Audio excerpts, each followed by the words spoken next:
aku arep wangsulan karo kowe. Wangsulan babakan Endang Lara Temon. Lho nuwun ngapunten. Endang Lara Temon menika putranipun Sun Prabu Ndarawati. Panjenengan mboten dihak babakan Endang Lara Temon. Kosek. Nang Lesmana Negara Ndarawati kuwi dhisik durna mangane kowe. Lan kowe ngerti, dadi wong pangertenmu. Yen prapaku ning Negara Ndarawati iki sayekti uga nglamar Endang Lara Temon bakal tak dawuhake Lesmana Mandrakumara. Mula gandeng kowe tiba keri nggon musuhan nang ngersane anak Prabu Ndarawati. Kowe aja waton bisa ngucap dina semoga Endang Lara Temon bakal kaboyong ana ing negara Ngastina. Mula kowe ngalah ora usah dadak mboyong Endang Lara Temon bakal tak dawuh karo adimu anake angkat Semar Badranaya. Ora pantes ora satrepe yen to Semar kuwi ngangkat duwe putra mantu mangka putrane Nalendra. Apa Semar ora ngilo karo gitoke?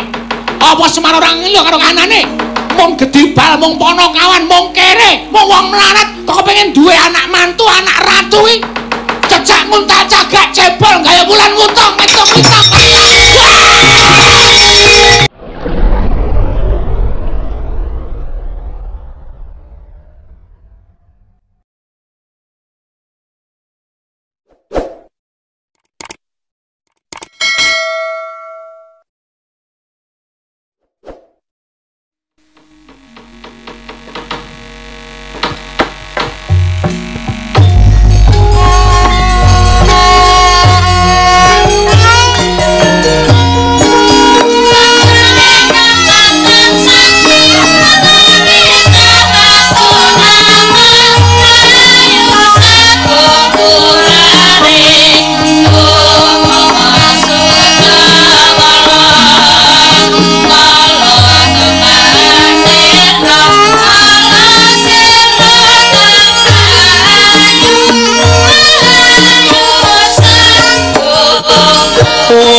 Sinongwati cekat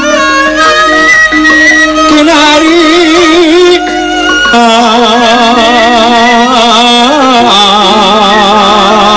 among mbak loro nembak ombak ing samudra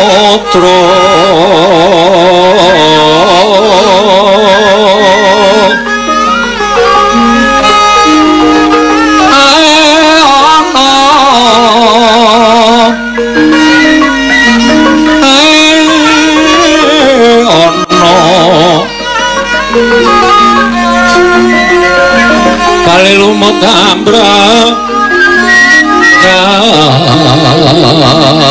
kanggeng awito dencengan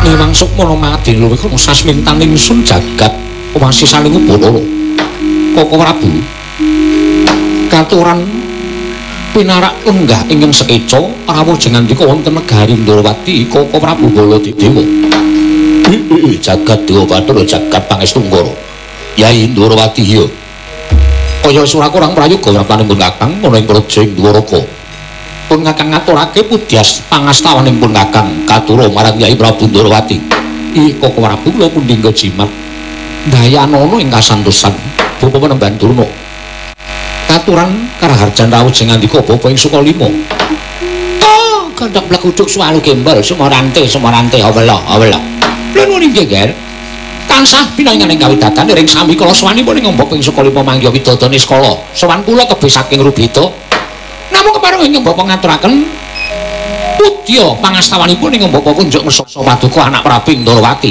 inggih Bapa kula tampi karya Bambang raos sing manahipun ingkang putra ing Dwaraka sasampunipun lenggah ingkang langkung prayogi ndadosaken kejut raos sing manahipun ingkang putra ing Ndrawati dene rawuh jengandika Bapa Panembahan Durna sumawana Koko Prabu wonten ing praja Dwaraka Koko Prabu Mandura Kresna iki wonten timbalan ing adhau wale-wale apa praptanipun Kakang ana ing praja Ndrawati iki sayekti ora duwe karep pribadi nanging pancen ana bab ya kuwi suwanipun Kakang ing praja Dwaraka bareng lawan Bapa Panembahan Durna mau sayekti diutus dening Yai Prabu Duryudana ana bab ingkang bakal ndaturake marang Yai Prabu Dwaraka ya gandhengipun Kakang tinemu taruna lan ana pinisepuh ingkang ndak kanthi ya kuwi Bapa Panembahan Durna mula apa ingkang bakal ndaturake mau lumantar Bapa Panembahan Durna Yai Prabu Kresna Koko Prabu kasinggihan mekaten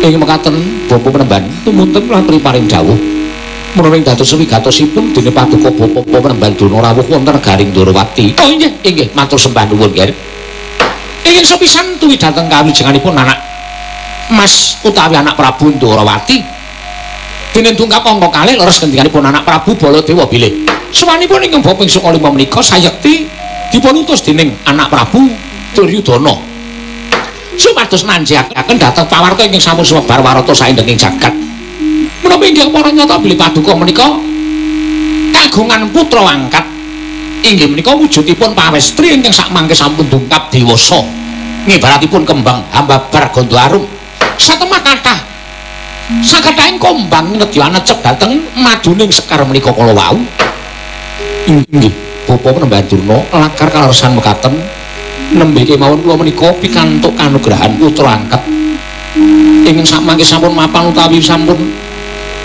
cumandhak wonten negaring Ndrawati dadi menawi ngaten leres nggih leres jenengipun anak Prabu menika kagungan putra angkat kasinggihan mekaten lajeng menawi boten lepat ingkang putra menika kaparingan nami utawi pusaka asma inggih menika Endang Laratemon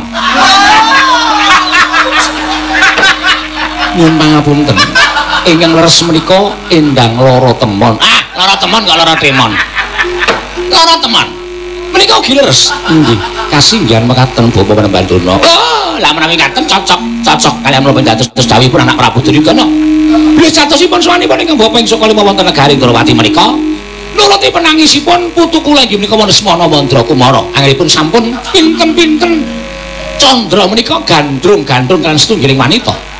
Sareng Lesmana kula dangu, sinten to wanita ingkang ndadosaken bingung raosing manahipun putu kula Lesmana Mandrakumara? Piyambakipun Walaka, prasaja, jujur kaliyan Mbok ing Sukalima.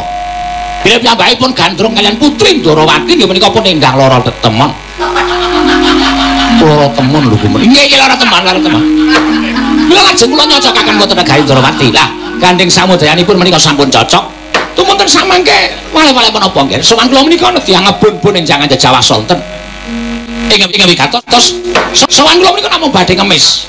Ngemis dhateng Paduka Anak Prabu Ndarawati wonten suka lilane bekalih ingkang putra-putri endang lara tetemon menika mangke badhe kula beta utawi kula boyong wonten negari Astina ing wigati badhe kula jodhokaken kaliyan putu kula pun Lesmana Mandrakumara menawi kepareng ngaturaken panuwun ingkang tanpa pepindhan tegesipun ngraketaken daging ingkang renggang nuntumke balung sing pisah antawisipun Ndarawati lan Ngastina mangke saya rumaket akhiripun kekadangan jernyatanipun sampun jodhokaken putra Paduka kaliyan atmajanipun inggih menika Anak Prabu Duryudana inggih putu kula Lesmana Mandrakumara nanging menawi mboten nuwun sewu lho nggih sowan kula menika sareng kaliyan ing Ngaraka Nalindra Mandura Prabu Baladewa menapa kirang kiyat anggen kula muju atur menawi sampun wonten seksinipun Nalindra Mandura Prabu Baladewa menika nggih Anak Prabu Ndarawati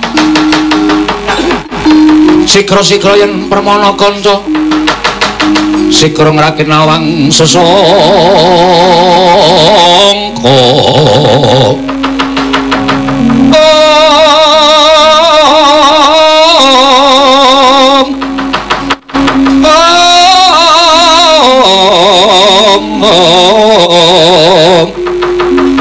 Nalindra Pekmarwa sing sangkati gumulung mangrembak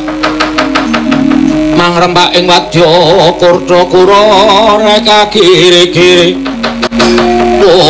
nanggana magawe gelarira wang-wang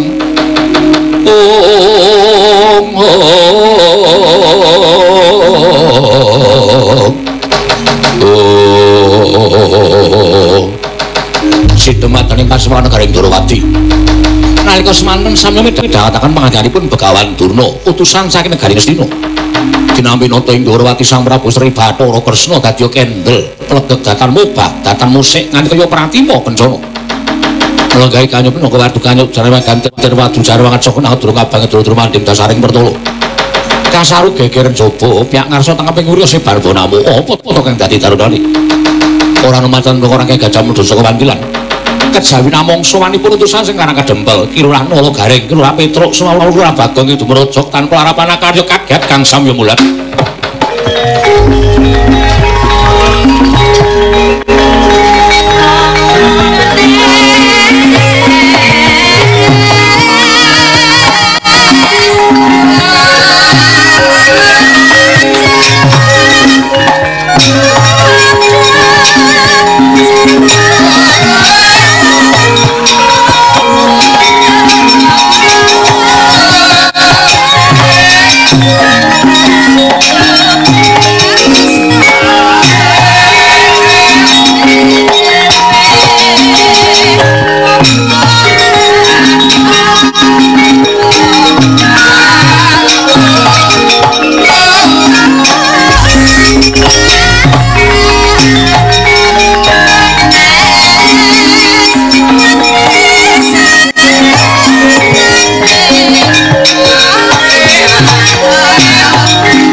Jagat mangestun karo wayah lho jagat kok ora Bu dereng ngantos paripurna nggih kula nampi pangendhanipun Bapa Penemban Durna.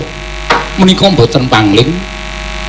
Menika Panakawan mongko jangkep 3 Nalagareng Petruk miwah Bagong. Dalah rusak tatanane. Wah, mongko wancine wis ana dhewe lho. Ponakan ki metune mengko yen wis wanci gara-gara. Lah kok dadi kiting sruntul. Sowan ana ing negara Ndrawati. Mongko dudu wayahe. Jernatane upama ngaturake bekti sarta ngaturake sembah kelawan Sira Yayi Prabu Ndrawati. Mestine lak ana wancine dhewe. Ning mbok menawa ana wigati. Tangi lamun ponakan sowan sore-sore ngene iki yen ora ana wigati, mesti ora bakal sowan. Timbal ngono Yayi. Kok Prabu katuran lenggah ingkang sekeca. Yo. Nalagareng padha kanthi harja sak pratanira ana kawan. Amit pasang kali mantapi. Dina bela ing loduri dumawahing tawang tuwang. Kepareng kula ngaturaken sembah sumenging pangabektinipun ing abdipun Nalagareng kunjuk kersa paduka Kanjeng Sunan Prabu Sri Bathara Kresna.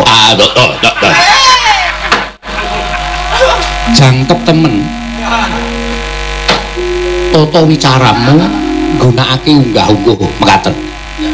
Ingsun tampa pangestuning ingsun tampanana kula punika jimat paripik. Dayana ing kasantosan. Petruk Padharjo pangestunipun Sinuwun Ndrawati wilujeng bekti kula kunjuk. Umume dayuh ora ya eneng ngarepan. Lah kok iki malah terus eneng burine sing duwe omah karepe piye? Lah selone teng mriki kok ya.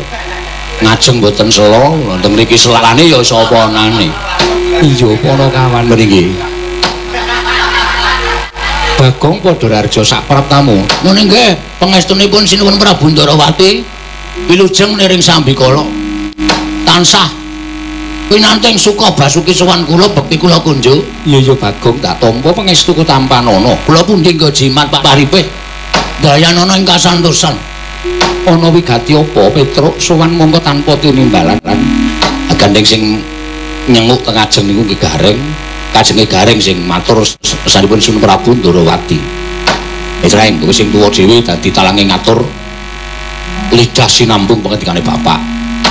Nalagareng dalem. Ana wigati apa Nalagareng sowan mongko tanpa tinimbalan? Sepisan. Rasa kesusu rek, rasa kesusu. Kesusu iku mung kleru. Ing sepisan kepareng ngaturaken sembah pangabektinipun ngabdi Nalagareng kunjung Sopaduka Sinuwun Prabu Sri Bathara Kresna. Iya ingsun tampa. Pangestuning ingsun tampanana kula punika jimat. Dintung kapok kalih malih-malih menapa wilujeng dereng sambikala sowan kula tepi saking rubeda. Mboten kathah setunggal menapa kepareng ngaturaken sembah pangabekti kula kunjuk. Iya Nalagareng ingsun tampa. Pangestuning ingsun tampanana. Ing salajengipun bidal saking Karangka Dempel sowan kula kalian Petruk kalian Bagong boten ketemu halangan setunggal menapa. Kepareng ngaturaken sembah sumangga pangabekti kula kunjuk. Iya tak tampa pangestuning ingsun tampanana. Ingkang tungkap ing salajengipun anggen kula lumampah saking Karangka Dempel diutus dening Bapak putring margi tansah pinaringaning kawidadan niring sambikala. Kepareng kula ngaturaken sembah pangabekti kula kunjuk.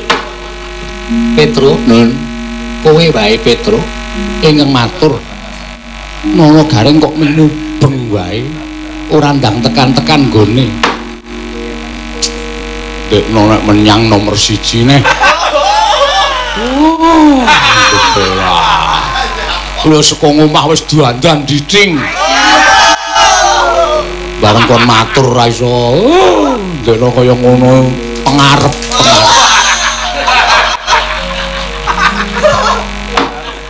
Sabar ya Ning, ora apa-apa. Wis biasa Petruk eneng apa? Ingin sepisan ngaturaken sembah pangabekti kula kunjuk. Lah kok padha. Lah nek matur kalian Nalendra menika nek mboten ngaturaken sembah pangabekti mengko kleru. Iya wis ora dadi ngopo nggih. Dungkak mongko kalih kula menika namung dipun dawuh supados nyatakaken pekabaran Binata Mbok Bakul sinambi wiworo najan boten pun sadhe. Pawarta binandunging Karna. Menapa inggih para nyata Sinuwun Prabu Ndrawati menika kagungan putra angkat. Anak angkat nggih, angkat junjung. Ora angkat junjung Petruk. Putra angkat iki putra nggonku nemu. Lah niku karo kula ngoten niku. Napa leres? Iya pancen kepara bener. Putri, Iya Petro, pawestri tegesipun wanudya. Iya pancen kepara nyata. Napa saestu naminipun Endang Lara Temon? Iya Petro, Endang Lara Temon. Oh, bener kok Reng. Wah, nek pancen kaya ngono, Endang Lara Temon terus dimasak wae, Tru. Maksudmu piye? Endang Lara Timun. Timun jempolne. Timun. Oh, tak kira nek timun e. Mbok wis Reng, wis lah melu omong. Wis jan kowe iki anggere melu omong ki janjane ngalahke aku lho malah. Endang Lara Temon terus iya Petro. Weh lah nek ngoten cocok kali ngendikane bapak. Lho, kok cocok piye? Mergi bapak niku ya duwe anak angkat. Lho, bapakmu darepe putra angkat. Nggih. Le nemu teng langgar nalika semanten bocah niku tilang-tilang kaya wong ora duwe kanca, ora duwe sedulur, terus dipek anak karo bapak. Dijeneng-jenenge Bambang Sunat. Petro. Bambang Senet. Ora sunat. Senet. Nek wis disunat lagi disenet. Nengane ra. Kuwi lho, ana kaon kok ting dilajik kuwi lho. Gareng kok mlaku ning ngarepe ratu genah karo Petruk ya anggape keraton iki ora ana.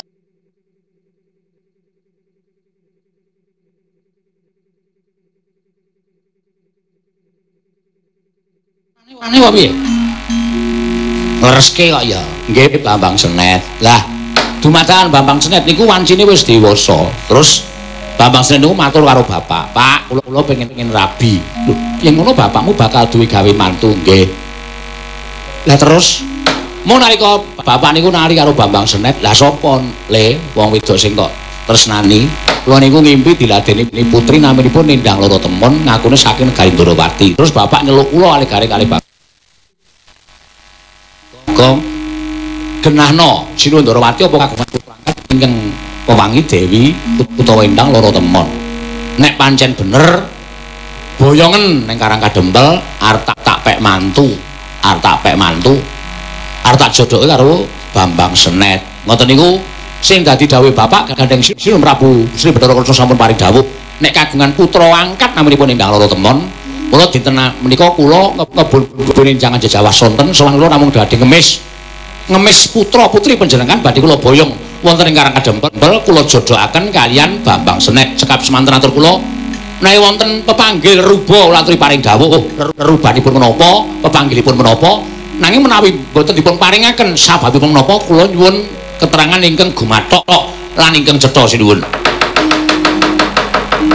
Jaja muntap lerina tatuko yayasinipe Rekro kocak ngundarandir Hidup nyomangowon coko wadanani rombranang ing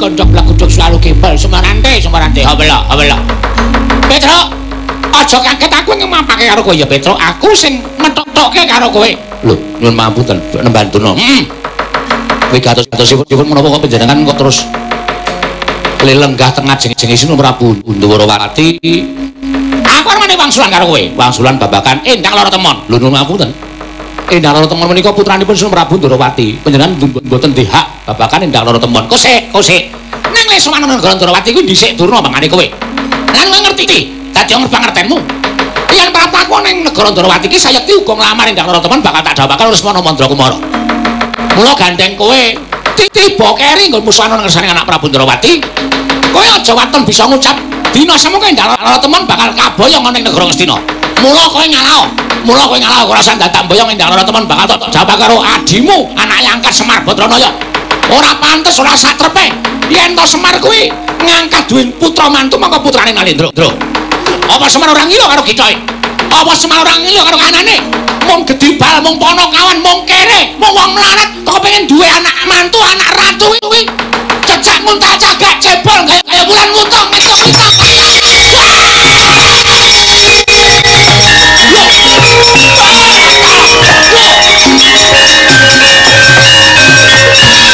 panus maring jajaran sukertane bawane blekalat wah Petro tumbilo sirahe gleleng pacare ngilangi tata krama wani glandang karo bapa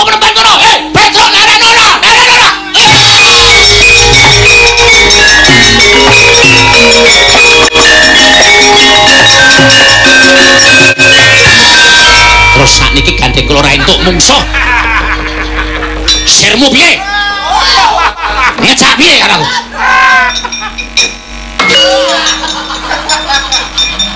Wong sencaki ora melu apa-apa kok tok tantangi ngopo? Lajengipun mboten napa-napa. Kula malah seneng dipun tantang kula Garing. Wis entek mungsuh. Arep mungsuh sapa iki? Nek rasa entuke. Wah, cilaka kula. Kula Garing aja edan. Kae krewikan dadi grojokan geguyon dadi tangisan.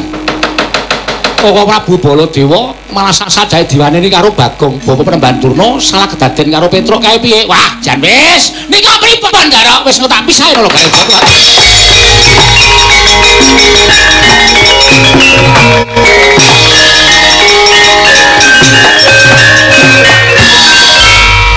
Kakang Pati Dawa brek.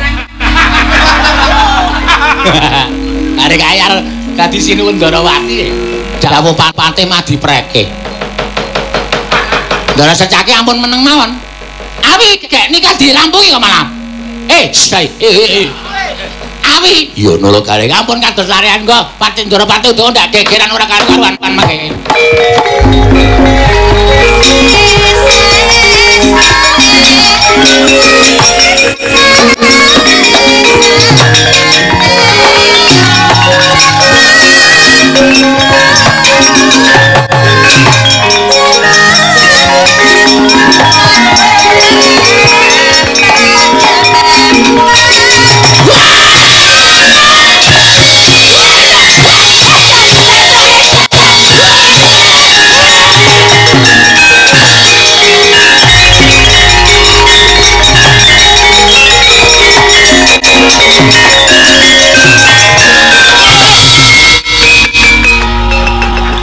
Menungso ora tatanan. Ratu ditemdangi bokonge. Nganti gegeblak aku. Bawa Durna kados pundi? Petruk kaya entuk panganan. Blas. Kula kaya ora setiti karo napa sing kula ucapke to bareng kula niku nantang karo Petruk nguneke Semar wong gedibal pitul krung ngelamipan mong kene. Petruk mripate saya abang. Kula dirangkul karo Petruk dilarak. Sampeyan dilarak karo Petruk kula nesu-nesu saking wonten ing Pasewakan Negaring Ndarawati. Mboten kanyana. Bokong kula saking mburi. Wis ora ora timbang iki. Dimas Setyaki, edian iki. Mula wong iki aja sok gleleng. Sing iso nesune wis sampeyan tok to. Hah? Sampeyan arep mbelani karo Begawan Durna dilarak karo Petruk. Kula adine ya ora trima. Yen ngapunten nek kula kepeksa kurang ajar karo sampeyan. Rupawani jembar wani. Piye? Piye sing jembar apa sing siut? Lah nek cara kula nesu nggih, nek cara kula duka. Lah kok Bagong sak kepenan wah, pono karo ora mikir karo negara Durna kladang negara.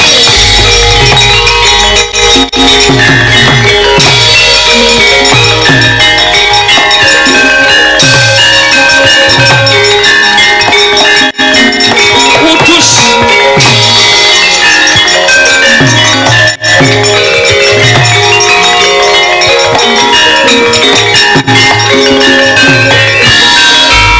Ayo. Wis bibiti gegeran saiki tinggal lunga kok.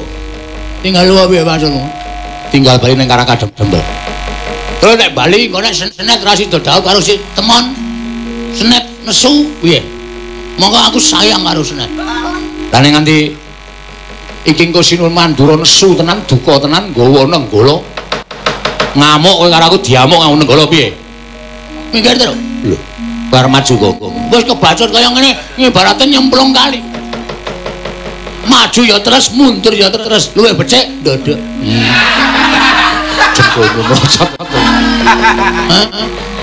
Ibarate kaya wong nyemplung kali, maju ya terus, mundur ya terus. Lah terus aku sing arep nandingi. Kowe wani karo Sinuwun Prabu Mandura. Sing tak wedeni awane.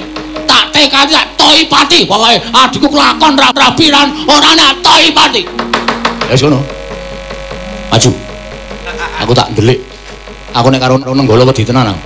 Nenggala kita make gunung jugruk segara asat. Piye rene ya rene. Piye. Arep genahke aku. Jare Nenggala iki tamake Gunung Jugruk Segara Jan. Aku duwe kowe. Duwe wong duwe. Tak tamake Gunung Jugruk Segara Isa-asa. Tenan. Tak tamani pisan ora jugruk pindho. Pokoke kudu jugruk kudu nganti sak jugruk. Kudu gempal. Ala ajen ae. Bagong Petro kare ora minggat klan.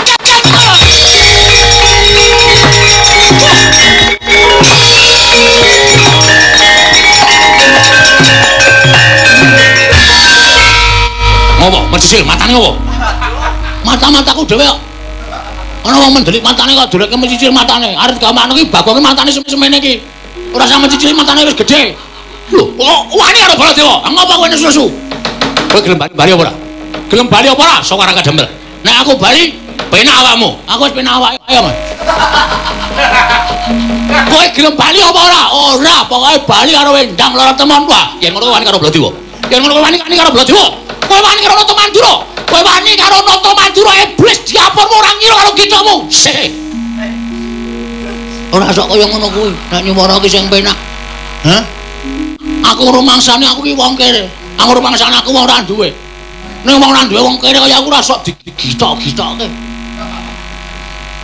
Kowe iki nyawang kowe. Apa nek kowe nesu-nesu ngene iki kowe menangan dhewe napa? Apa nek kowe nesu-nesu kowe Bagong wedi karo kowe napa? Bagong tidak pernah takut sama teman-teman. Siapapun. Bagong tidak pernah siapapun. Bagong tidak pernah takut dengan siapapun. Nek basa Indonesia takon aku. Bagong tidak pernah takut dengan siapapun. Loh, wani aku. Apa yang saya takut? Basa Jawa wae. Basa Jawa wae. Kowe kuwi, aku. Wani aku. Sing tak wedeni apamu? Rupawani jembar wani. Heeh. Jembar wis biasa. Rupanya wis biasa. Gelut nang di papan aku wis biasa. Wah, mati terus. Disileket.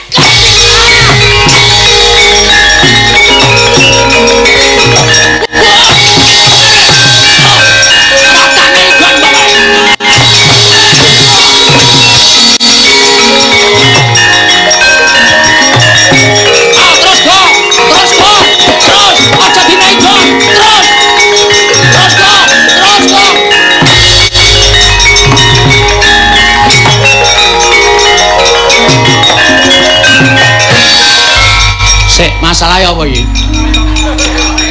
Masalahnya apa? Kene ana wong jagoi adine kok dikamplok saka mburi. Kowe iki tuwa apa bocah? Ayo wong tuwa. Bocah semene teneh-teneh. Wah, radong. Lah nek wong kono gegeran kok malah kowe iki surak-surak seneng-seneng karepe. Iso misah apa ora? Kae iki dipisah ora kok didombani. Kowe iki wong tuwa apa bocah ketok Pak?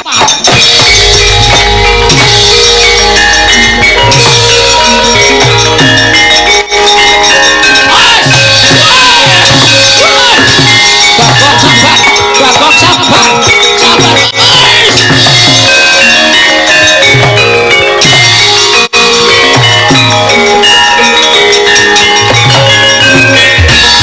Aja dipisah. Aja kowe wedi aku karo Baladewa. Aja dipisah.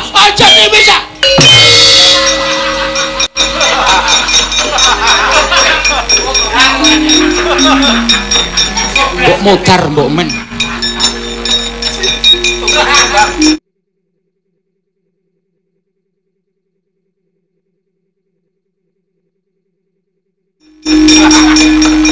Sapa iki mau? Aku tak cebleske cagakane. Sing ngikep aku sapa? Sing ngikep aku arep ngopo? Aku sing misah arep ngopo? Edan. Wah. Kok misah ya misane ora dijebleske cagakane. Engko nek oglangan piye? Oglangan ya men. Negaraku oglangan ya men.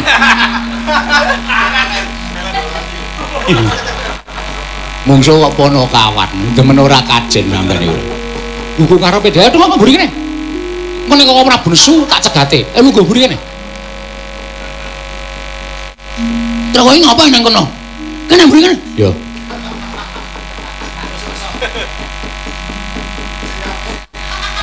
Sampeyan ngapa teng mriki? Ayo mburi kono. Aku suwe-suwe sengit karo kono kan. Pegah aku tenan. Ayo mburi gareng malah mripate mlirik. Kerae. Oh.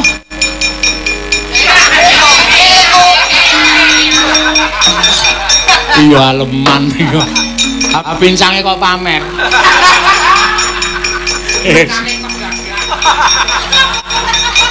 Awang pincang kok gaya. Demen lemaku keder ora. Manungsa tatan tipi polongan glandang ngono.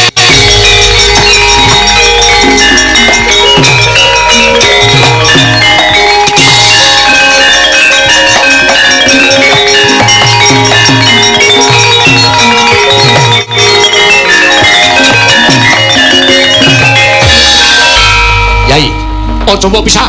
Aja mbok pisah. Anggepe Baladewa kalah karo Bagong, menungso ora tataran. Derajate ceplek, derajate ponokan mung bature kok ngalahke ratu kuwi. Ora ana critane. Minggir. Wah, cekane menungsane. Apa enggak mau wedi kok? Hah. Minggir. Minggir Yai Prabu. Yai Prabu cengelmu melotrok kuwi.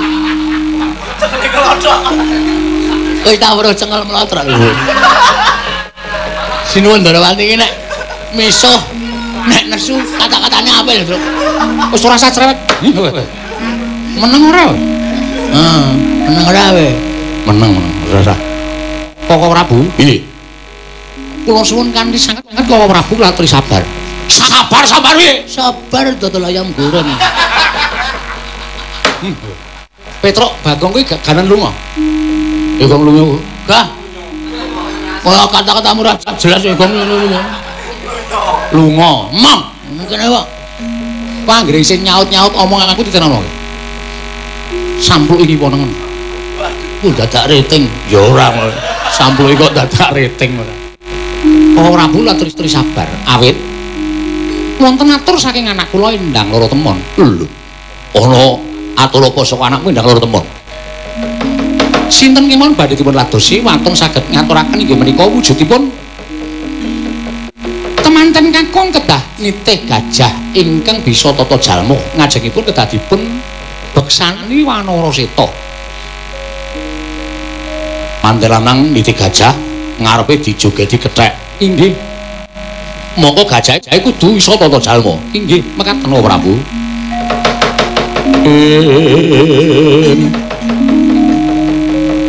Sri Baladewa Narpati Twinareswara Kresna alangkung tresnanira marang Dyah Banon Cinawi.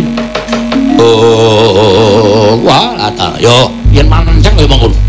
Aku tak matur ngersani Prabu Tridana. Babakan perkara iki supaya enggal bisa ngaturake rerupa pinanganten kanggo boyong Endang Loro Temon. Koko Prabu mugi-mugi saged kasembadan. Yo, aku njaluk pamit tresna. Ngantos kados Koko Prabu sampun ngantos kados lari-lari.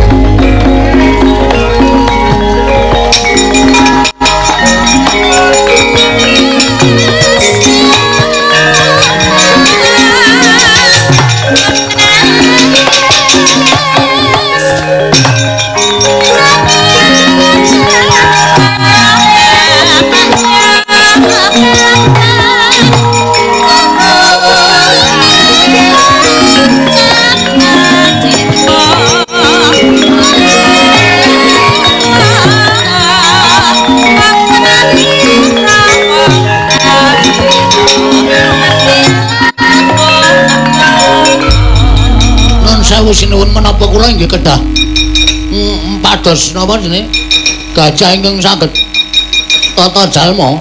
Lho, pancene kudu ngono. Nalindra kuwi ora kena ban cindhe, ban siladan. Kabeh kudu adil. Mekaten. Kudu adil Bagong. Nggih, siap. Nanti ya, Tru. Wambo angel. Kalih ngarepe mantan lanang sing nitih gajah kudu dijogeti wanara ing ngulse putih. Wanara.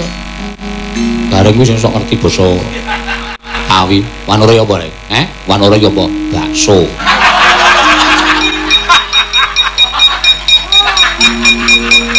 Ayo gak aku trok gak aku.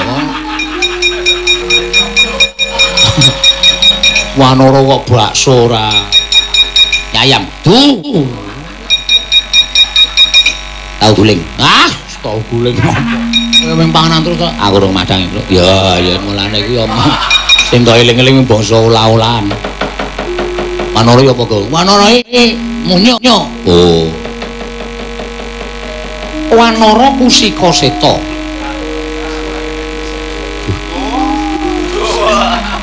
Apa itu? Apa? Wanara kesikut kusika. Ayo sih senengane sok gane nyikut to ya. Wanara kusika seta. Seta iki putih. Ha iya. Kusika iki manuk ya udu. Wah, ana sesamune kusika. Kukila. Kae manuk, nek kusika iki udu manuk. Kusika ki warna. Oh, berarti buku gambar iki buku kusika. Buku gambar kok buku kusika. Wis do bali. Do matur karo bapakmu aku wegah. Ngomong-ngomong ya aku wis wegah.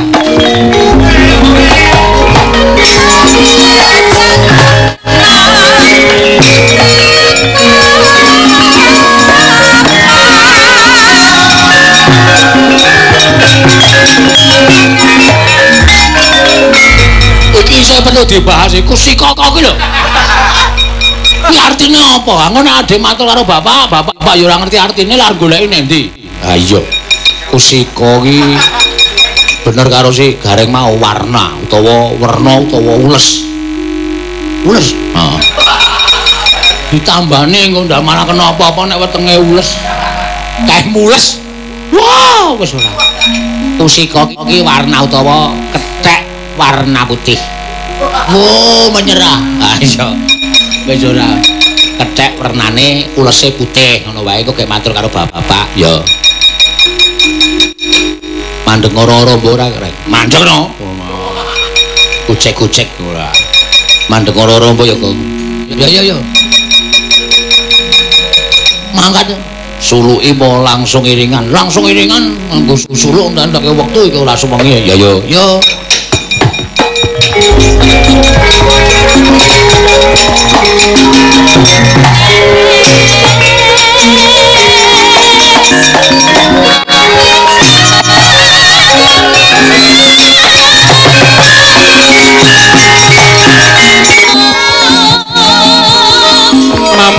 Mambang pasulan upamaneka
Prayitna semuriris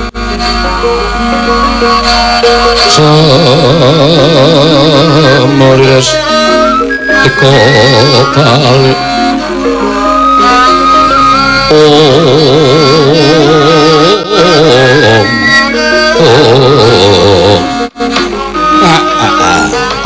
sabar gitu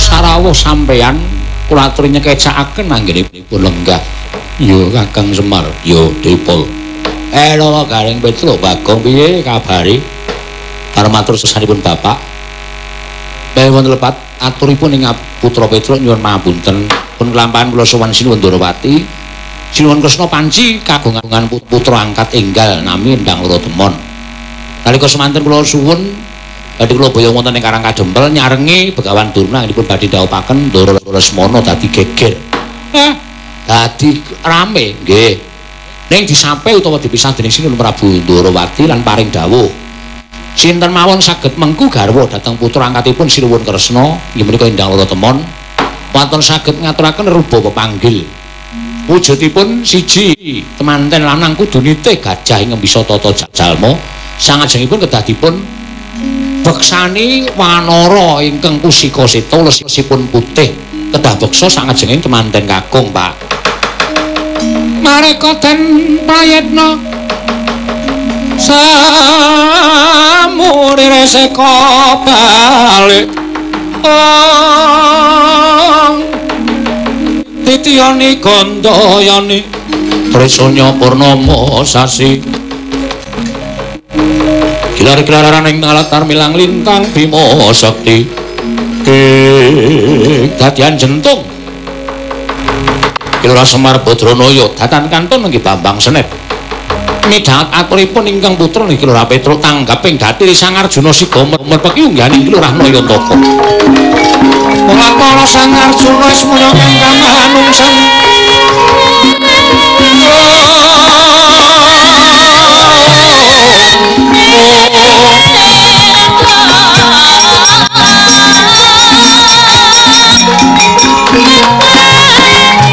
Kakang Semar ora usah dadake wahaya ing penggali yen Kakang Semar bisa menggali kanthi wening Janaka wae wis tanggap kelawan apa kang dadi ature Petruk gajah ing bisa tata jalma kuwi kadang bayuning Kakang Jodipati Gajah Setu Bondo Wanara Pusika Seta ora kejaba mung Kakang Anoman kendali sada Kakang ora usah dadak Kakang Semar ketayalan upaya reruba pinanganten kakung Janaka lan Kakang Mas Jodipati ingkang bakal keduga ngaturake reruba pinanganten kakung Kakang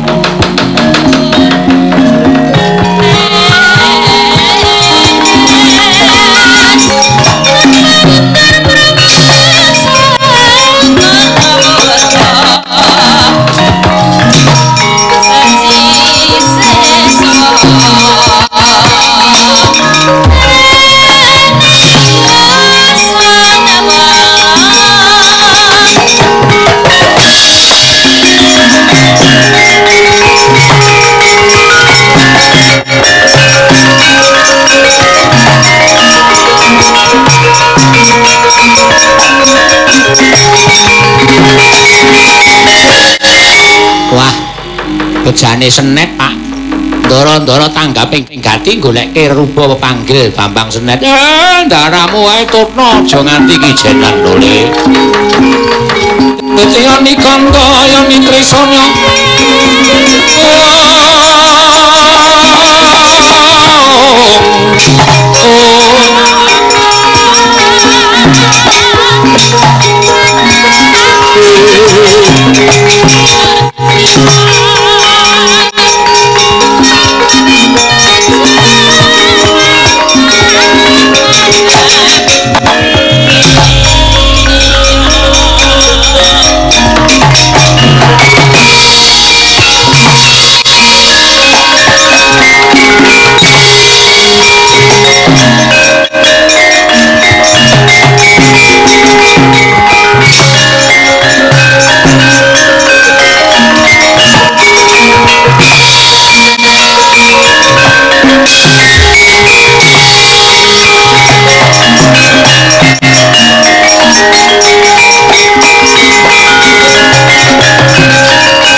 gonceng langit kelap-kelap katon lur kencanging risang mawe gandrung sabaran katulu wukir moyak mayik saking dias baliwur iladan kaget atiku bareng ngono tik brasara ning gose lomangling kene ora pangi kaya adikku tunggal Bayu Werkudara. Wah, setu bondo kakangku ya. Ana apa? Sowanku ning ngersakamu. Ing wigati amung kepengin nyuwun tulung karo Setu Bondo. Bisa nglurusake panjangkaning Semar Badranaya. Ora dikaya ngapa Semar tau take labuh karo Gajah Setu Bondo. Ora gelem ora gelem kowe bakal tak boyong marang Karangkat Kadempel. Lho, wigatine dadi serah-serahan pinanganten lanang menyang negara Ndarawati supaya kelakon penjangkane anak angkate Semar Badranaya nggone dhaup karo putri Ndarawati. Yen aku gelem tegese kuwi sing ngaku aku tunggal Bayu. Nah yen aku ora gelem, wah. Tinimbangane aku bali ditukani karo Kakang Semar luwung boyo neng kene kowe tak rudo paripeksa kowe lah dal.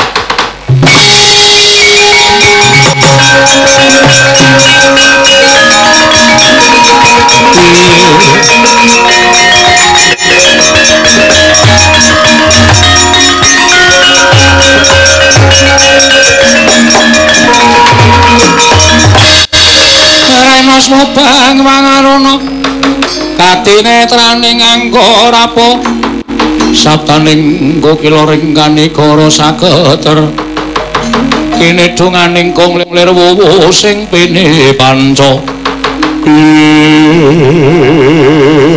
Wah, upama tak selak ana tanpa guna. Yo, Werkudara aku sagu yen pancen sagu.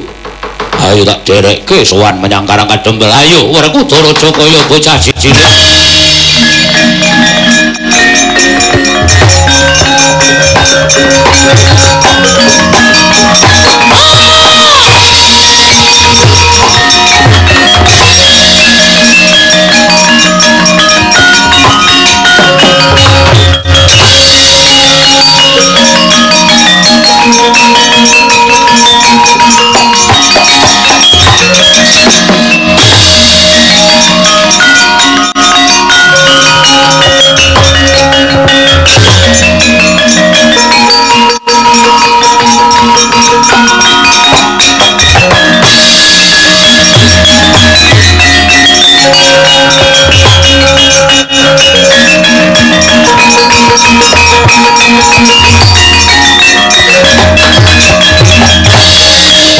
Sang Arjuna Ismunya kangga manungsan kasrepan tingkah ing mungsuh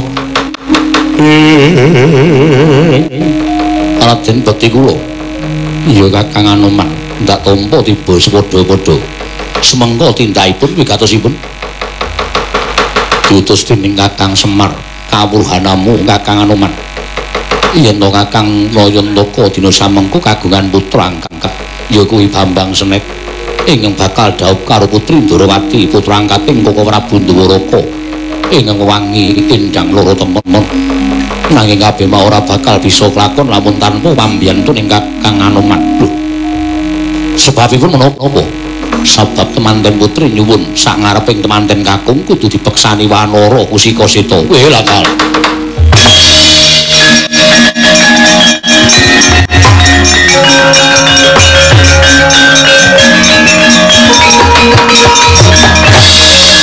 nadyan kula menika sampun keladuk yuswa kula menika sampun sepuh kula menika wong tuwa upami kula menika joget upami kula menika beksa meski mawon napas kula sampun boten kiyat namung gandeng kula menika kepengin labuh kalian Kakang Semar ingkang sampun wong salwangsul labuhi dhateng gesang kula. Monggo Raden kula dherekaken prapting Karang Kadempel.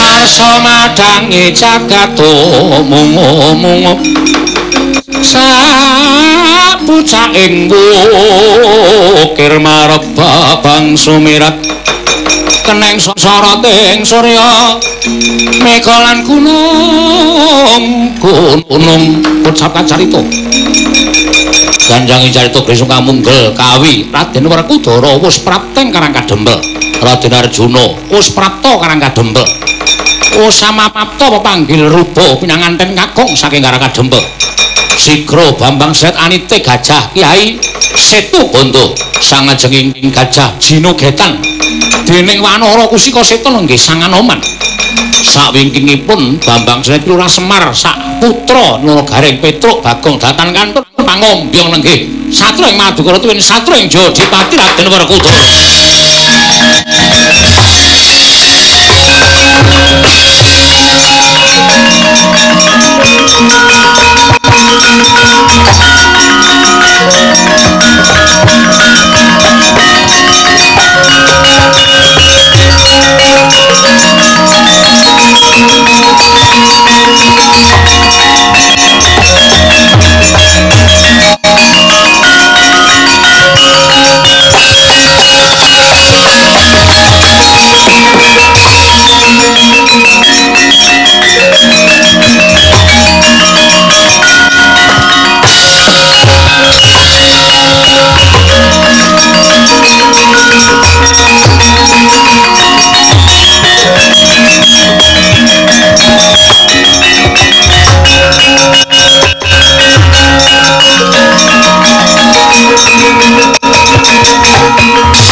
Semar, nggih. Iki apa putramu angkat? Nggih. Kowe lah dalan nyolong pethek. Atmajaning Semar lah kok dadi kaya Dewa Asmara Ngejawanta. Lah wong niku Girilusi jalma tan kena kira. Werkudara, ya ngombyong manten karang kadempel. Arjuna inggih dados pangombyong Koko Prabu. Kowe lah dalah syukur-syukur. Lah terus apa panjaluk ing kinanganten putri wis bisa kalaksanan. Lah niku enten Gajah sing iso tata jalma niku Gajah Setu Bondo dulure Tunggal Bayu Ndara Werkudara putrane Sang Hyang Bathara Bayu Wanara Kusika Seta itu bisa tata jalma wah saiman wah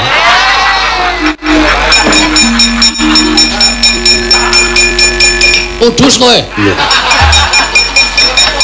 wong Anoman saiman nggih Anoman Anoman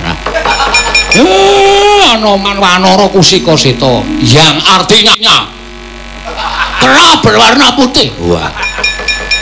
Ki lha yen ngono cocok kabeh. Lah mestinipun senet wonten dawuh sinun. Anakku Endang Lara Temon wujude kaya ngene apa kowe trima? Nyatanipun sampun dipun jodohaken dening panguwasaning dat kang Werwengdat mbok menawi menika sampun judul dawuh kula.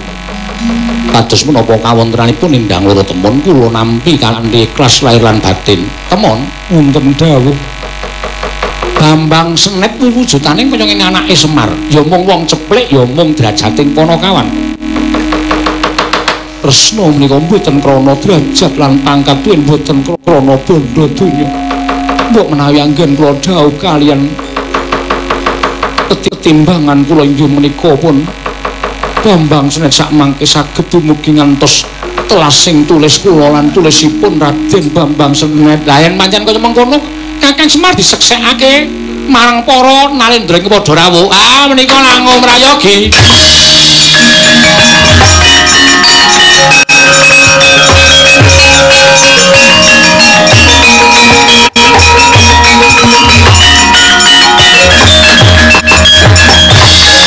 Kaya wis gambuh, kaya wis cundhuk penggaling Sang Bambang Senet tuwin Endang Lara Temon.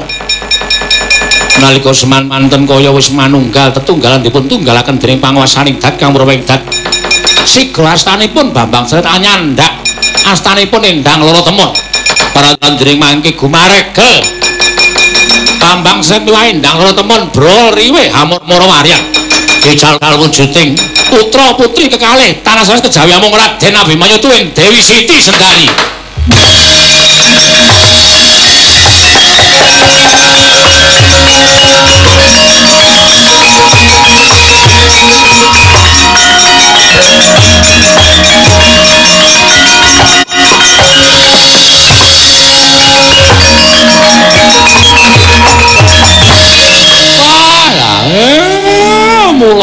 mula aku nemu bocah kok bagus ora jamak.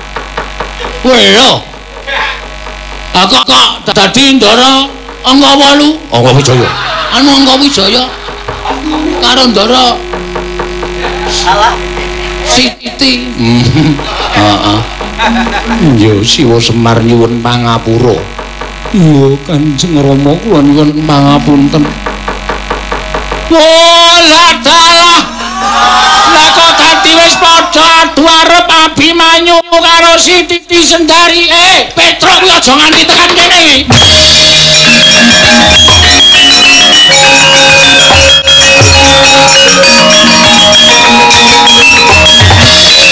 Rampung ora. Tutuk sekop sirahe. Wis Petruk, Pun. Lagar mlebu kraton tak limpe tak kepruk sekop sirahe klocak. Semaput digotong patih sengkuni. Nek dadi masalah lho, Truk. Ben. Ana ratu rada kenthir kok. Rasa kuwatir. Monggo nek kula ora trima piye? Kula singkirke ning mengko. Nggih. Ya wis pancen kaya mengkono kabeh wis katon gathuk, kabeh wis mathuk, kabeh wis manunggal. Syukur Abimanyu muga-muga tekan kaken inen-inen. Kanthi cara mengkene kuwi ngraketake talining tresnamu lawan anakku Siti Sendari Abimanyu.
nyambung. Kejaimin kuwi biyen rabi kok kate rabi neh nyambung.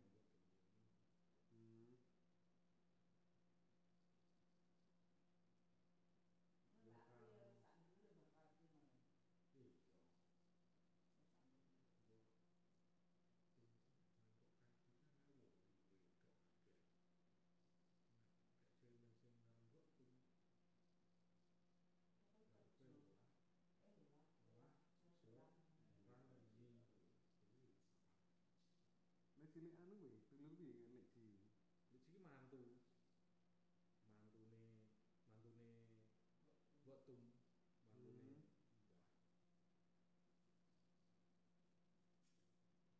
Sing komplek sambung omah. Nek biyen koyo ora mbah ngono to ning manggur. Kabeh dimbok.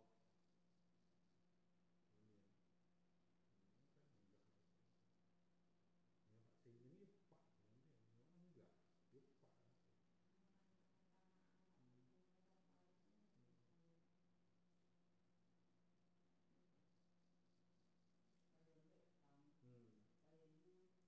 Oke. Ini kok lagi karo ini kok. Ya karo wis aku jangkar-jangkar. Kalau itu dia ada peradilannya tahu. Ya, warga ini. Ya. Ini tahu.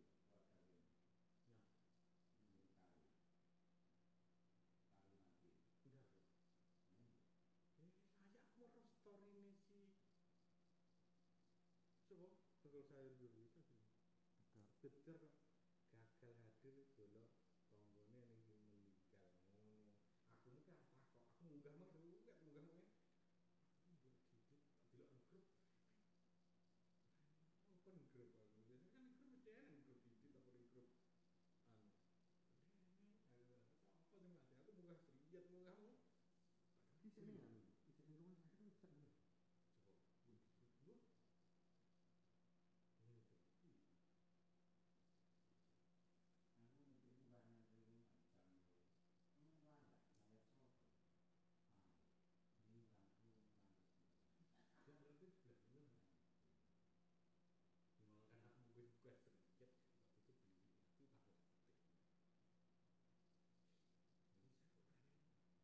kan aku mungkin gue sedikit waktu itu beli itu takut. Ini saya kan kan sing loro Nang mobil ini ning grup. wih geger.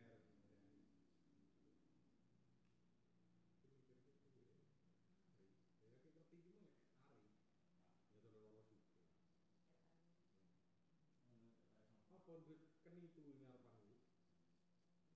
Sorone pandi ku. bisa terus sudah tema.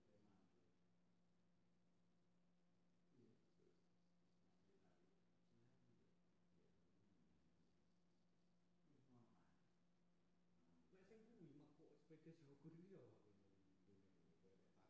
Ya andiran liwat. Iki kan anake to kuwi. Iku kan ning kono maksudnya. Tukang pitik hari. Aku yang aja ngomong soal yang sih main. Iya. Main. Oyo tak cukup. Karena main nanti udah anak tarik iki hari karo si Tony. Nek sing itu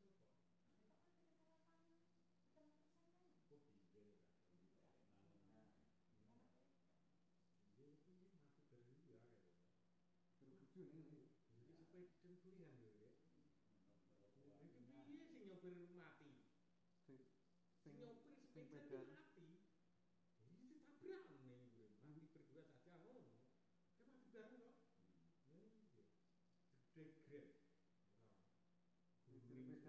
Sepeda hati. Sepeda kan ning 17% mati sing nyopir. Ya nyanti lho sing mburi lho tetep keproknya. Wis iki jere kelas lah kok bisa kekon sing ngarep. Sing mburi ora mencolot ya. Iya. Banter banget paling. Iya, karena mencolot itu kode iki. Ya. Jadi nyanyi mau yang Kali ini kan. Betul di sini kan pas cerita kan. bisa urune menggok kan.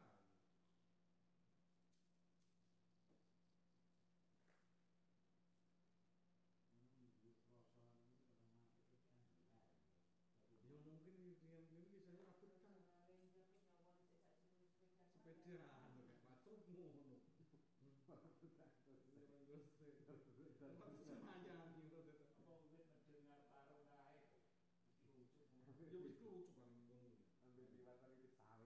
Sing semprot nopo bojone tak sawi pisan ngono.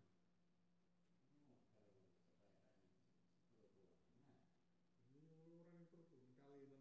Nah, iya kan. Dia Anakku. di alam tuh. Nah, jadi tak belum petik sosok terus jauh deh.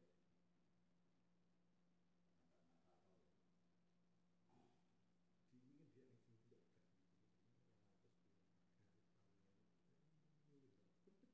ya. Wah ya.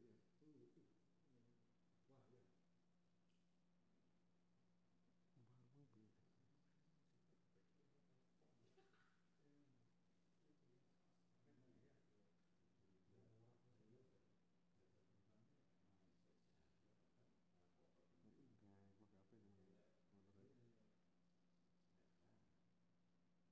HP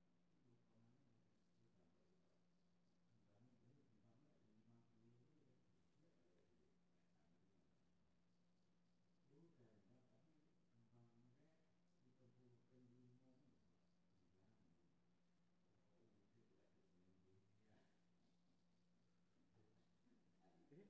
Motor aja.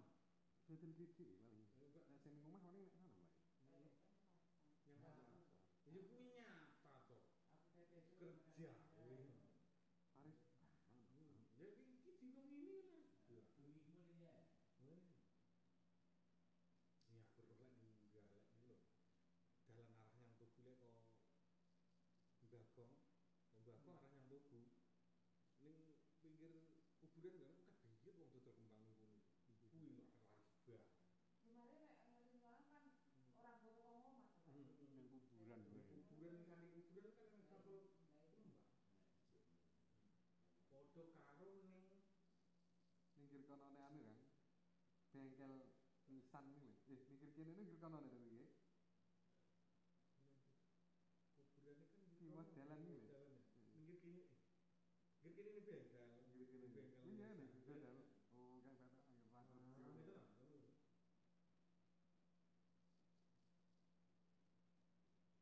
Kurang bikin asal kalau ning Surabaya ngono. di partai DKI Nek muter kan yo rene koyo tabrakan ngono kan. terus DKI sakingan-sakingan gitu. Kayak keranjang. Keranjang kan.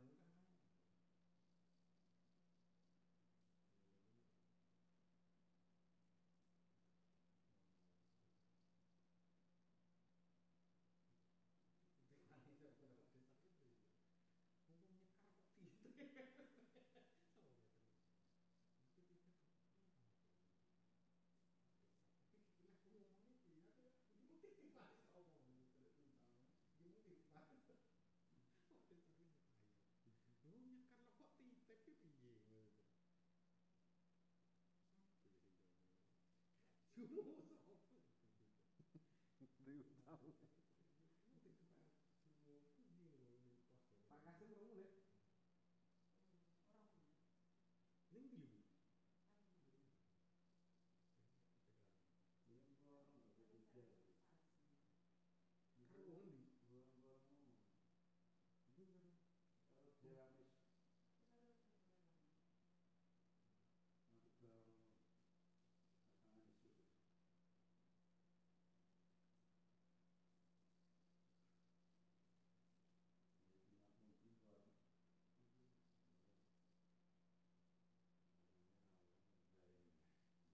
Ning ndi? Karo wong ndi? Iya. Ya kerengku beleni ku kurang nek kira nek kadang wis tobat.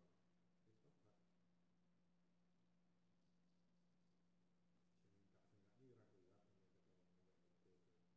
ora kuat nek ketemu ya gue kerjaan terus dulu kan kalau pas tanah muncul ini ke aling garap tuh kondoni mereka nilai isi arti kehidupan kerja pasal tuan dulu tak kerja dari yang lain cerah petang kalau melatih tak kos setengah tahun gak termasuk Semua ini sampai 15 musuh terus setengah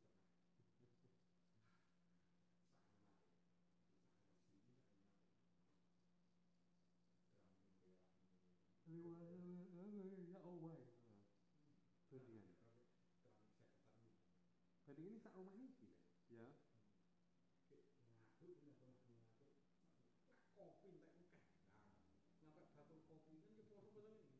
Burung pring. Tak cukup bayaran itu tiket terus mulai. Udah kurang.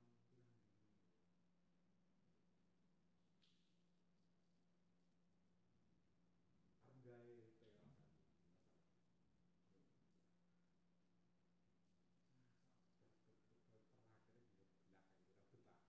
Terakhir juga belakang kita betah.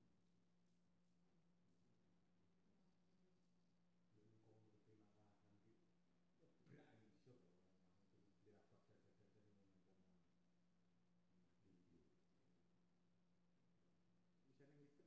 nang listrik itu bisa. Berarti rada minggu tahun ini udah bukan malam dia.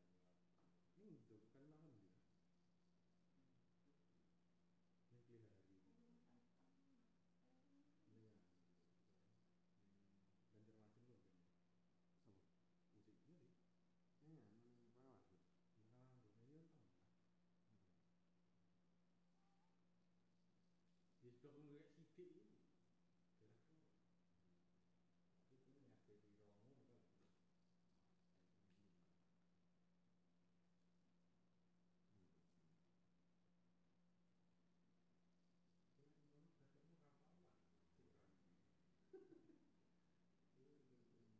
Jadi yo pengeluarannya yo luar biasa. Iya, tak sore nih. Seret gitu, anu manuk apa ya? Seret karo lek kodok kerek. Iya. Kerek ngono. Wis kuwi musik lek kuwi. Kira manuk apa gitu. Kerek mau bukan Iya, minuman. iya, gendongnya lemah. Suka main. Malah tidak ada loh. Kok rindu lagi nanti itu. Siapa yang dulu itu? Mengliwati ternyata. Kosor gitu. Maka ke Pangkalambun ini lagi kan lurus semua nggak ada di sana. Ini yang rindu kan tidak ini kok. Dalam Patung apa? Yang patung-patung itu mesti patung iya. anu jagung. Pancasila patung beri Patung gajah. Patung anu lek rusak bunderan. Rusak bunderan rusak. Rusak itu negeri sedikit. Untuk aku lingkungan itu sisi-sisi pisah. Sukses itu. Musik masakan ngono. Ragaman Lurah desa. Jadi apa ini kan? Sare. Sehari kagangannya lurah kan?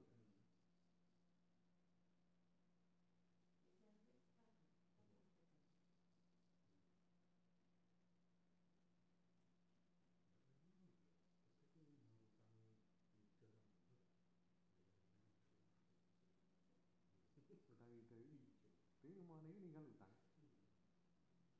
Terus nyaritan ngono ya kuwi iso kuwi mah tak sepatunan Bu. Ya kuwi anu terus nang-nang ngono oke. Bisa kuwi. Ini kena iyo. Ini kan beli kardilan. Iya. Itu karo kordi. Terus itu lagi. Penjara. Jangan lupa uji. Jangan lupa uji. Aku mau tinggal di rumah kan.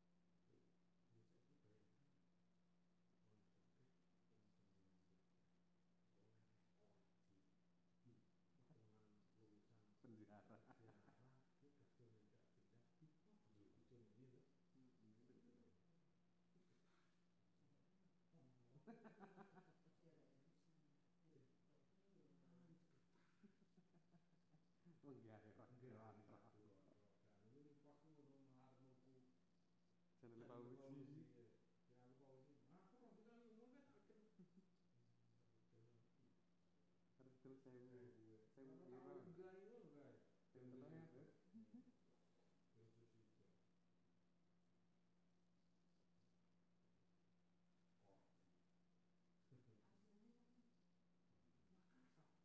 Aslinya NTT. Oh NTT. Tapi manggon ning Makassar juga ngono ya. Dudulan itu dudulan. Dudulan ra jelas ini.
tapi gue jualan tapi jualan merantau ke Makassar jualan anu.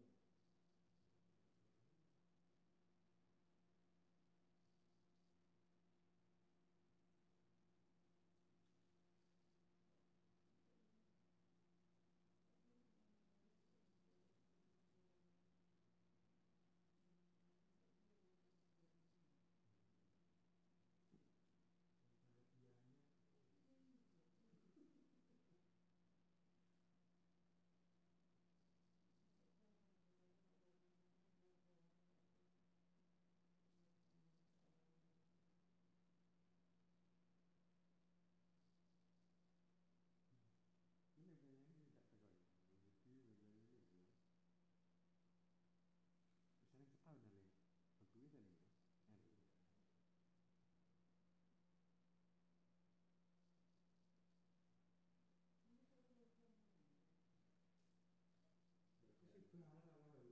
Wis bahas awal lho. Lalu yang sila anak ini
Veronica metu kok kacung ya. Ngerune dilebih malam.